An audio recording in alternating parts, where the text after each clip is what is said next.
In the bottom left, playing as Emeric, we have Saikoya up against MVAKM playing Greenfinger in the top right. So nice. It's interesting to see Emeric on this like large open map, but Saikoya is definitely the man who can make Emeric work. So excited to see that.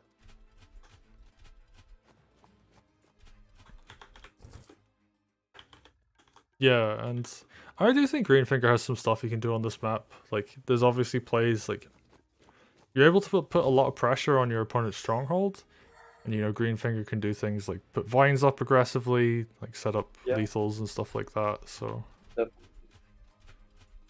It's like if Greenfinger gets his groove early on this map, it can be very tough to deal with because you can just create the vine highway to your stronghold, and then you have to scramble to deal with it.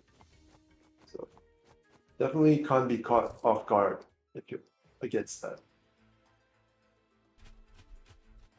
It's interesting to see Saikoya go for the thief opening as player 1 and MVAKM not go for it as player 2, but usually it's the other way around. yeah, I mean, it's a weird one because there's definitely like obviously MVAKM go for the dragon play, and they're gonna go straight for Emeric here. Wow, okay, that's very aggressive. Yeah, although I guess Guess it's because kind of justified, yeah. like Saikoya doesn't really have any combat units on that side, like going for that thief wagon. Yeah, I see the reasoning here, but MVAKM has lost a couple swords now, and I think Saikoya came out of that pretty happy, as he typically is. Yeah, The but tank things with the commander. that slows Emeric down a ton, and it basically means like there is no economic gain on that side. That's true. MVAKM taking the tempo play here by capping that village and sacrificing some units. Time Yeah, will tell if the decision is correct. yeah, I think he's gonna lose a couple more swords here as well, but yeah, one goes down, another gets injured. Right? This should definitely protect Emeric. Actually, I forgot how it works. Does the village get the defense? No, never mind. It doesn't. Villages don't get defense. The only Right. thing they're affected by is roads when it comes to dragon crits. Yeah. I was like, does Emeric change that? And I remember, no, it doesn't. Okay, and now Greenfinger gonna actually no, the village down. And actually sacrificing health on Greenfinger instead of the dragon, I think that's a good play because Greenfinger's just gonna generate that health back pretty quickly. That's true. Now that said, Saikoya is behind on economy, but Saikoya in general seems pretty comfortable playing from behind on economy, so you can't really say anything at this stage, I guess. Yeah, ooh, nice kill on that sword. Wow, okay. And yeah, MVAKM, they're just continuing to press forward. Yeah, because like he can just buy a golem on defense, and he's trying to apply pressure now, I guess, because he has the Greenfinger groove out. Yeah, actually, funnily, like being down a couple of units in this situation isn't such a big deal because you're about to go up in like 5 units because of vines. That's true. But that said, I think like Saikoya's method of dealing with the vines as Emeric is to just not deal with the vines. He's just gonna turtle up inside the crystal and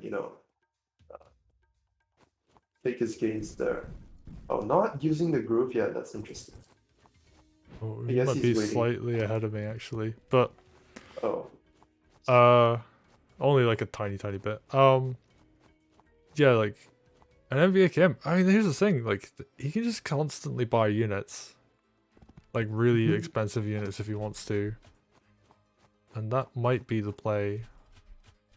You've got this dragon and this golem. Like, what is Saikoya gonna be able to do against that? Yeah, that's really true. And if MVAKM can keep the economic lead, he'll be in a good spot going into the later stages of the game. Yeah. Although Saikoya, this push is looking pretty strong. That's true. That's a nice kill on the mage. Trading the knight for the mage like that. Yeah, that's really good actually because dragon's completely safe.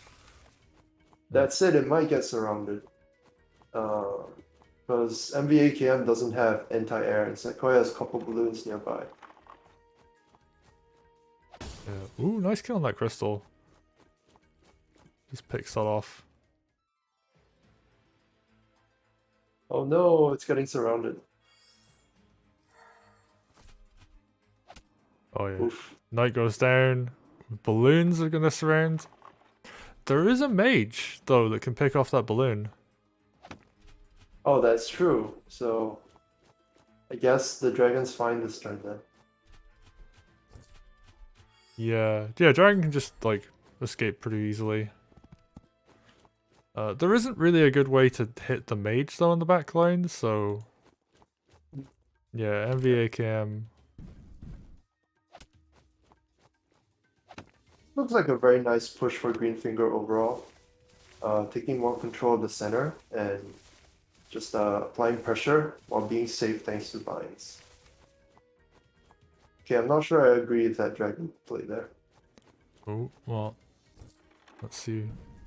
God, I am a little behind. Do you want to pause for a moment actually? Yeah, sure. Alright.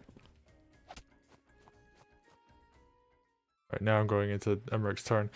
Alright, turn 12 from Saikoya. What are they going to do? That dragon. Cherry stones defend us. Can it go down? Oh, actually, yeah, the mace can just run around. Oh, That's and the solid. spear crit, yeah.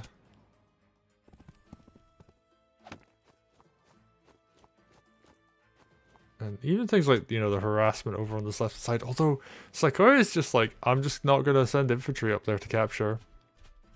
Like, the knight's just going to be annoying. I guess the knight has to do something. Like, doesn't have a lot of good targets right now on the left. All the spears, no real units it wants to kill. Oh, this is very aggressive by Greenfinger, but Oh, wow. wow. It's like, only Saikoya could do this.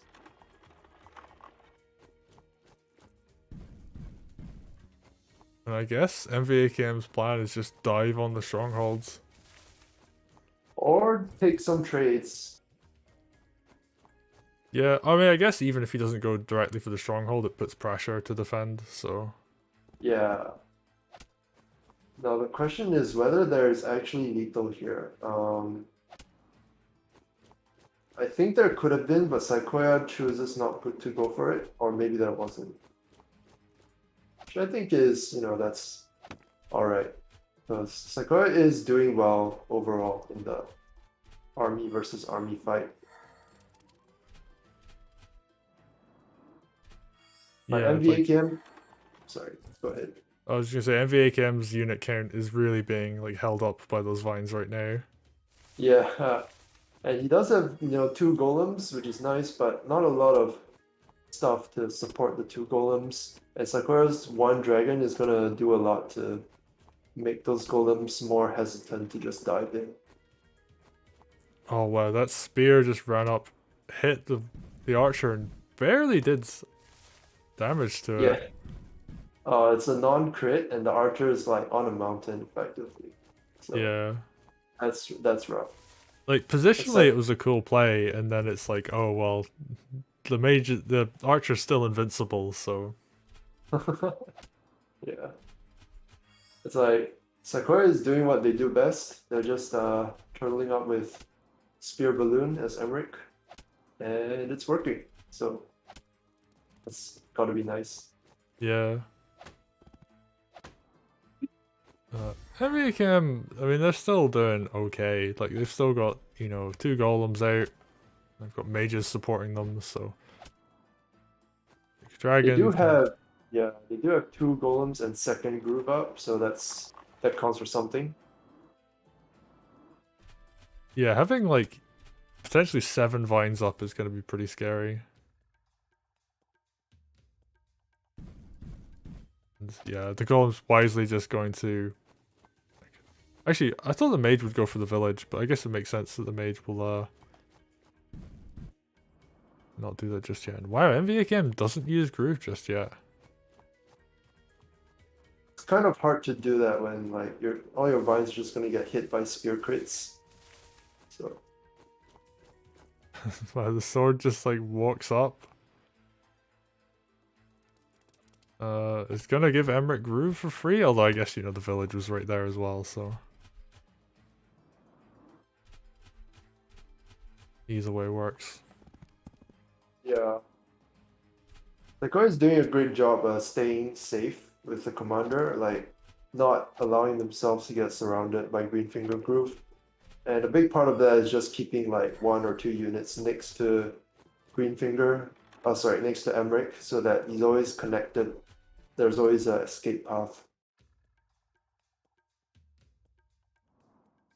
Yeah, and I Okay. think Saikoya has been behind on economy the whole game at this point. But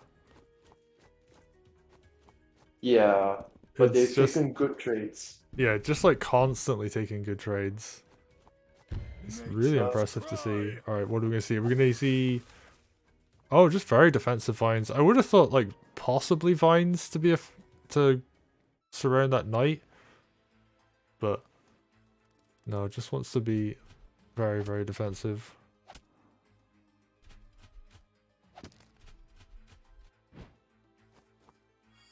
Okay, Saikoya wants to recapture a bunch of this bottom corner.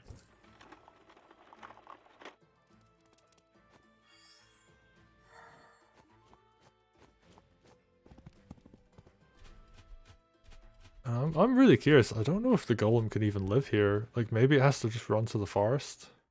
I guess we'll see. Pretty dead to me. Right. Like the golem by itself against the dragon, it's gotta be not fun. Yeah, I guess like the logic here is if you go for the golem with the dragon, I'm gonna force you to lose the dragon as well. Like 3 mages backing that golem up now. And Well, will he actually lose the dragon though? That's the question. Or MVAKM, maybe they're doing thief pressure.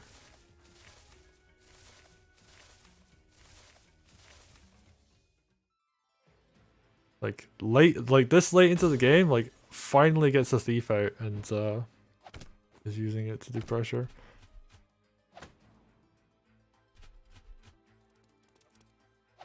seems to have kind of changed his strategy. Early on, he was going for a way more all-in attacking kind of play. Now he's just taking it easy, bending, which I think is justified given the game state. Yeah. This should I protect us. think the dragon dies. Can definitely get hit. Not sure if it dies. I think you can use double mage. Oh, well, not anymore. There's a balloon protecting it now. Okay, I think I'm just way ahead of you. I'm gonna have to pause for a long time. Yeah, MVAKM just started turn 17. Alright, so 1 hit on the dragon, that's pretty good, and damages the spears, so. Yeah, MVAKM doing well in his bottom right corner. And honestly, just kind of needs to stall at the top left. And that seems to be the plan, just like retreating pretty carefully, using these vines to wall as they retreat. Those archers are gonna be nice, but MVAKM has a problem that he doesn't have anything to really deal with this mass of spears that Saikoya has built up.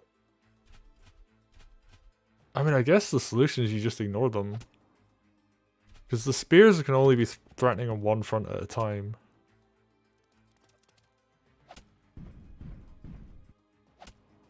And That's true. Like, it's kind of viable on this big of a map.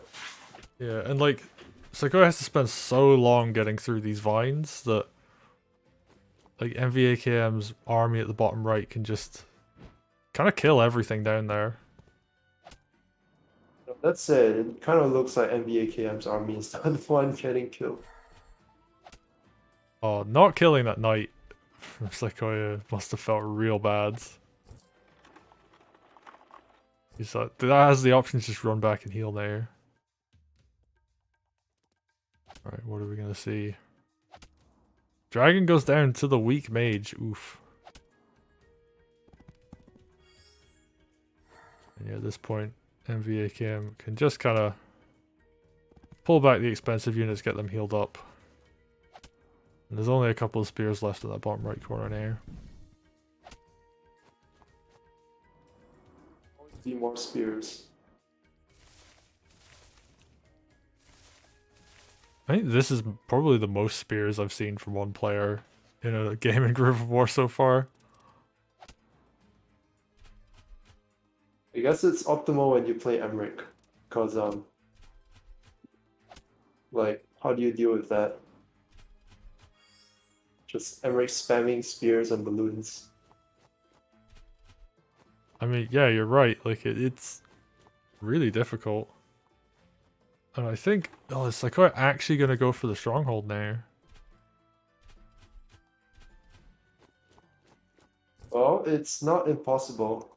Emeric just has to build up another groove, which should be fairly easy, and then he has tons of pressure.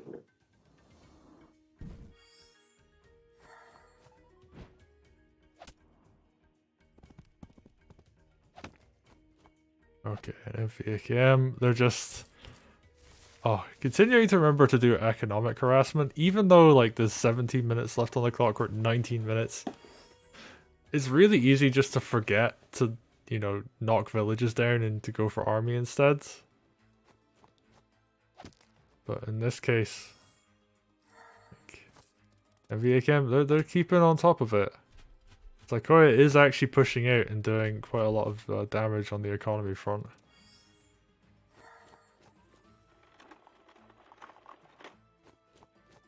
And are we actually going to see... Are we going to see a surround on the dragon? We are. Oh, that's so rough.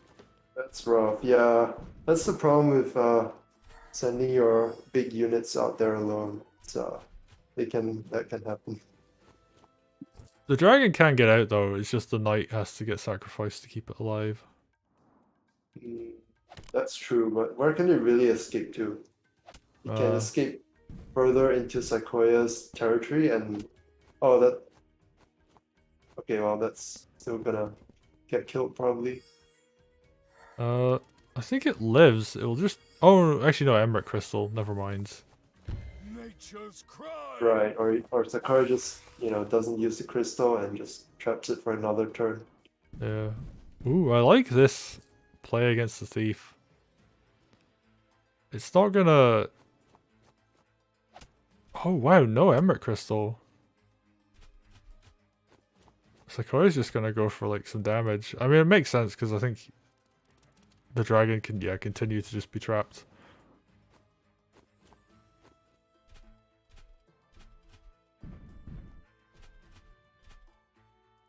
Oh.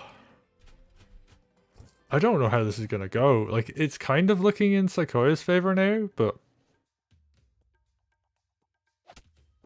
we have so many vines up on the field still. I'd say that Saikoya has been very comfortable here for quite a while, if I had to guess. Like, he's dealt with all the early Greenfinger pressure. He's traded down most of MVAKM's army. Now he's just turtling around the stronghold and playing for time, probably. Yeah, I guess the big worry here is that like MVAKM has these two golems, backed up by a couple knights. That's pretty spooky looking.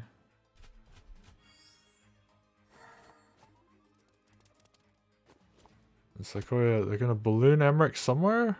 Right back with the thief. So this might actually come to time. Sure, it's game's nowhere near over, and you know, Saikoya is a reputably fast player, so might definitely come to time. Or at least Saikoya might use that as a win condition. Yeah, both things are possible. And MVAKM with 3 golems now. 3 golems. 4 golems. Oh wow. Now, to be fair, you do have to respect the golem, and it's fairly effective against just a ton of spears to just have have golems.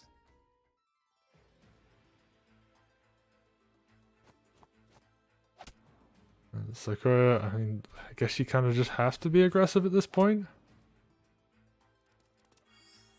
It's so hard to play out these situations because like your opponent just has so much like golem to like power through if you overextend, but Saikoya has so much more spear. Yeah, look at this infestation of spears.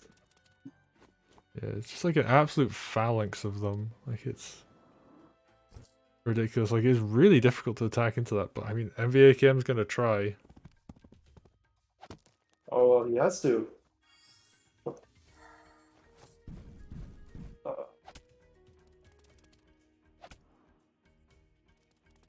Yeah, we're gonna see like MVAKM still fighting over this bottom right corner.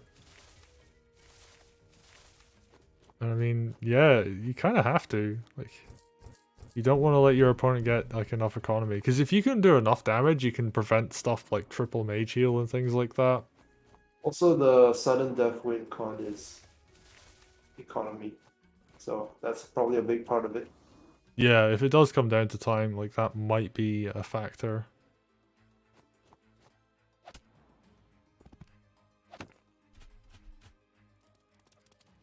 It's like, oh yeah, they just have to retreat at this point. I would say they successfully pressured away like, 2 golems, so it's kind of a win for them as well. Yeah, I guess it's gonna come down to like, can MVAKM build another wave of golems and just like power through this? I mean, Yeah, at like, some point, wow. Yeah. I think like you kind of want a witch to go with this as well, because like golems don't one shot a lot of units, but they get Yeah. really close to it. Yeah, definitely. A witch would help a lot. Like golem versus the spear on like planes is just barely misses the one shot, but with a witch it's guaranteed. So that's really good.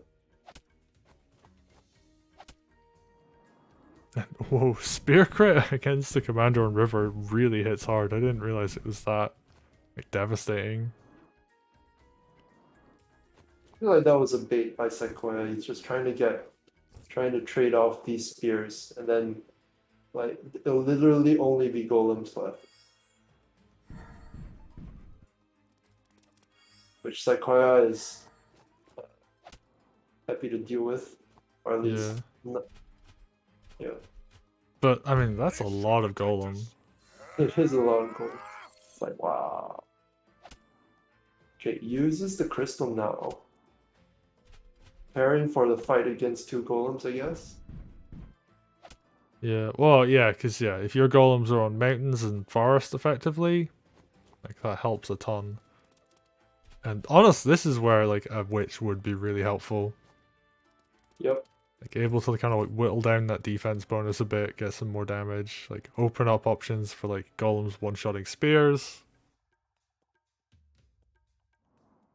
Although actually one of the spears is on a flagstone tile, so the golem still wouldn't one-shot it, I don't think. No, MVAKM is kind of the one being defensive, but also has a big econ lead, so They sacrificed so much to get the economy. yeah, and that's kind of the story of the game, is that MVAKM has had this econ lead the whole time. Like maybe it kind of got close a bit at points, but generally speaking, it's always been MVAKM and like the front seat as far as money goes. But Saikoya's just had the unit count, and that's really the story of this game. Like, just so much spear and dog. And like, you know, backed up. But look at how many archers there are in this back line. Yeah, it's a lot of archers. And I feel like archers are kind of Saikoya's go-to when trying to deal with golems. Other than his own golems, archers are really nice for chipping them down to the point where you can deal with them more effectively. Or that's what it feels like to me.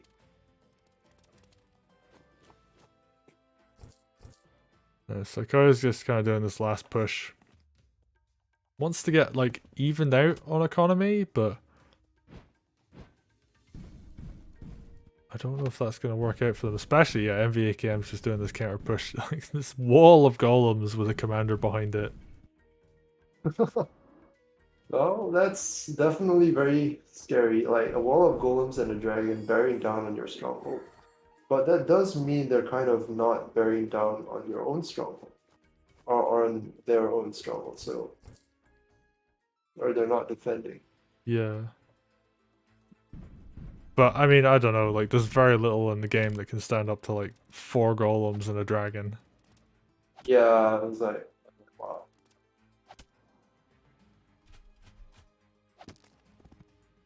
And although I do love that Saikoya's nicely placed like the 2 injured golems next to each other. I think, yeah, we're gonna see that big money mage heal. Yep. Very nice.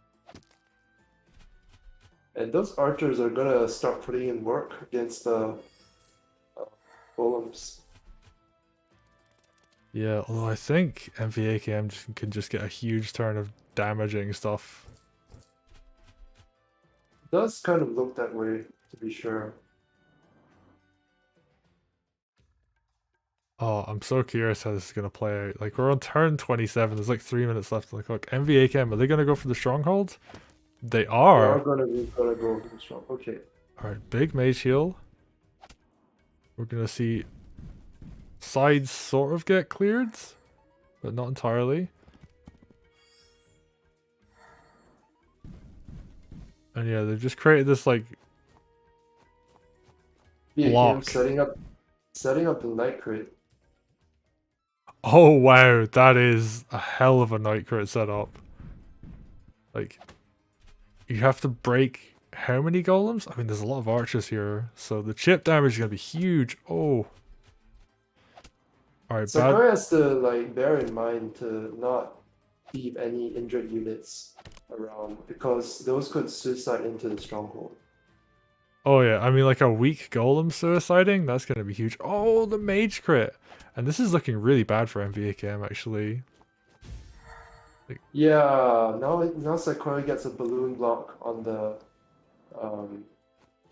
night crit. Or doesn't get it, but doesn't matter because you got a balloon block everywhere else. And MVAKM doesn't have any response to the balloons, which is funny.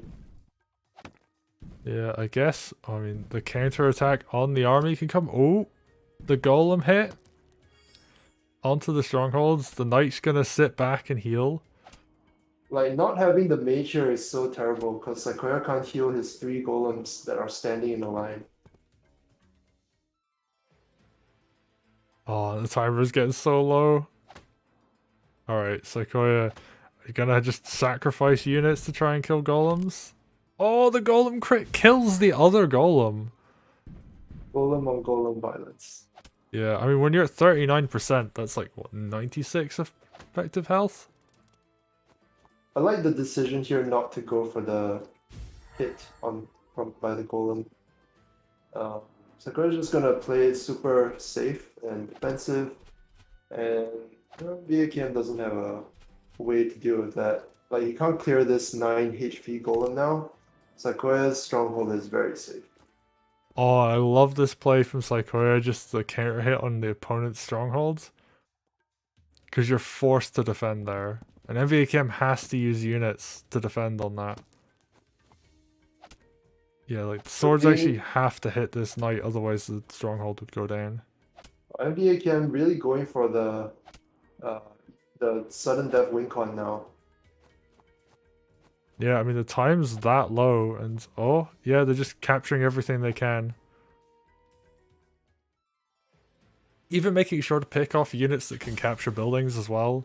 Like that dog was probably a better target, like value wise, but hitting the low health sword with the knight instead. And yeah, they're just like trading all of their army in order Now, to. like the lose condition for Saikoya is to drop under 30 seconds, right? Like, it kind of feels that way. Yeah, but they need to do something on their turn because like, yeah, they have to spend their time like being active. Otherwise, like, they're just going to.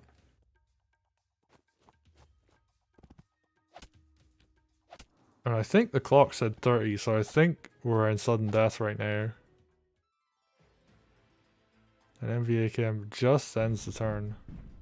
Alright, so Saikoya, 35, 34, 33 seconds.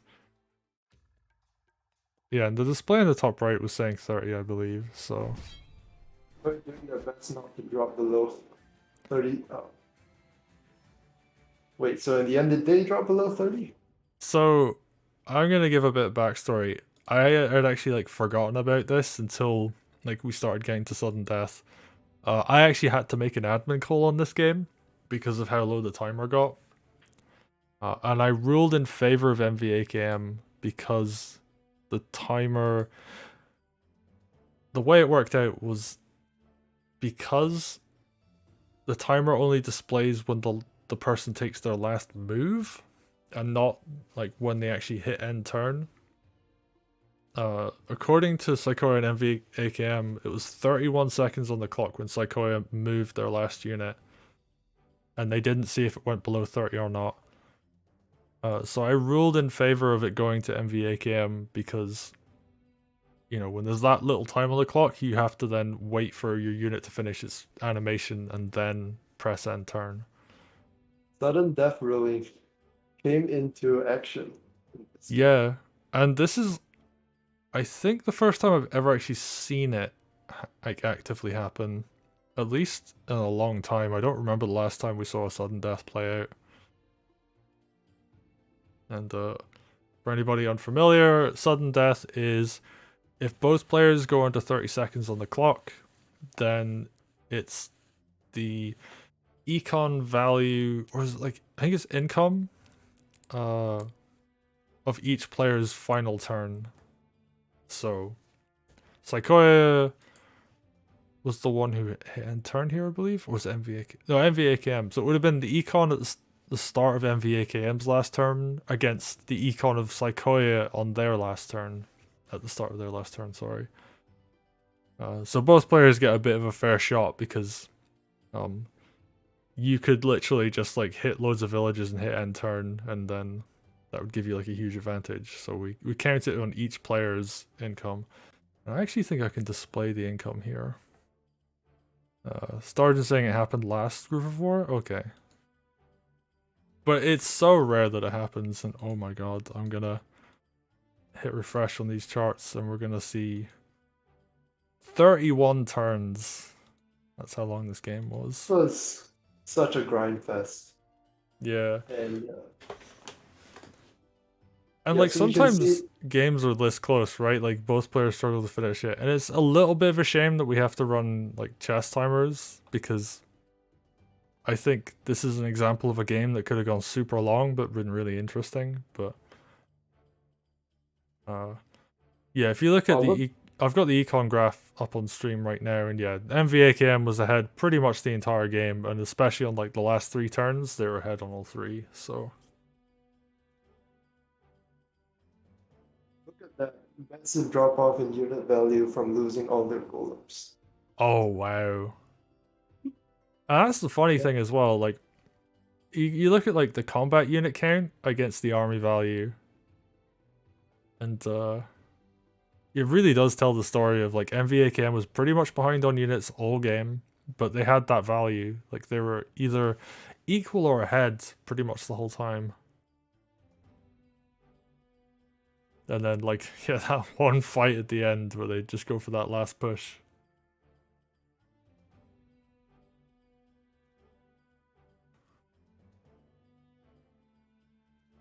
Yeah, it's like this game was definitely a clash of philosophies as well as a clash of skills. Yeah, like going for like very low econ, high efficiency units with like very good strategic play versus MVAKM, who just like straight up gave Saikoya unit count leads to get a bigger economy. Right.